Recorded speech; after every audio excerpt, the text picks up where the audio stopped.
Hello and welcome to my channel. Today we will be creating a customer care chat box in Python using Tkinter library on Chat GPT. All we need to do is to type, "Give me the code to create a customer care chat box in Python using Tkinter library." Now Chat GPT replies us with some information and provide us the code. Once it stops replying, we need to scroll up and copy the code.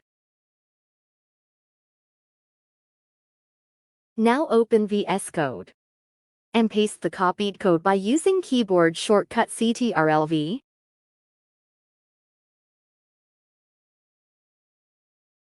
Then click on the Run button on the top menu bar. And here it is.